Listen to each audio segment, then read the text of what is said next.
C'est la compagnie Jandby, la compagnie de Germanaconi. Et là, on travaille avec le groupe il y a deux compagnies, la compagnie des femmes et la compagnie des femmes, la compagnie des hommes. Et là, on travaille avec le groupe des hommes.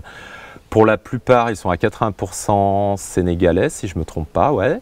Il y a un originaire du Gabon, Peter, et un originaire de la Côte d'Ivoire, Saki.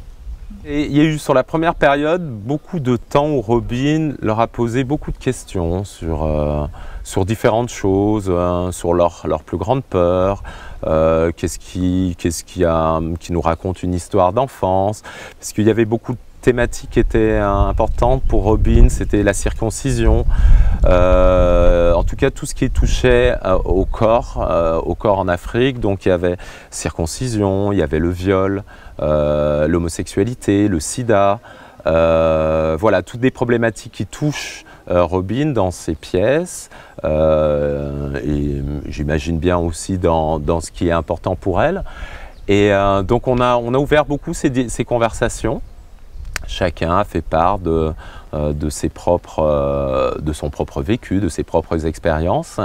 Et autour de tout ça, ça permet à Robin et aussi à moi à connaître, et ce qui avait d'ailleurs super intéressant, Robin disait toujours, t'as vu, hein, en fait, les autres ne connaissaient même pas cette histoire. On est obligé de trouver d'autres méthodes de travail que celles qu'on a évidemment quand on travaille en Occident, en fait, avec des danseurs occidentaux, avec les mêmes codes que nous, etc. Que ça soit ne serait-ce que dans un rapport à la langue, c'est-à-dire que, évidemment, même si on est dans un pays francophone, mais les mots ne s'interprètent des fois pas de la même façon, donc il faut arriver à comprendre ça. Ce qui n'est pas évident parce que là aussi, il y a des francophonies différentes. Donc voilà, d'une manière générale, ne serait-ce que le vocabulaire de danse, il s'entend. Le vocabulaire sur le corps, il s'entend. Mais par exemple, dans le rapport anatomique, on n'a pas la même connaissance anatomique du corps, quoi. Donc des fois, il est plus simple de dire le bassin que d'aller chercher le pelvis ou les ischions, etc. Même si ça se transmet et ça s'échange. Mais voilà, et le travail ne fait qu'évoluer. C'est-à-dire au fur et à mesure que ça soit de leur part, j'imagine, ou de ma part, c'est-à-dire que je les connais de plus en plus. Je commence aussi à connaître leur corps, leurs besoins, leurs nécessités, etc. Et on essaye d'affiner. Après, le truc qui me fait toujours rire, que j'aime utiliser, je fais toujours, il me semble que c'est pas un hasard si on a choisi ces corps-là pour les mettre en esclavage, parce que une putain de capacité à la résistance et un putain de truc. Allez, on y va, on n'a pas peur. Allez, on y va.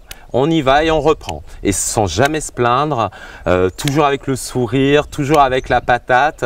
C'est des années après qu'ils ont enfin lâché. Je parle des danseurs avec qui je travaillais à l'époque. Putain, j'ai mal.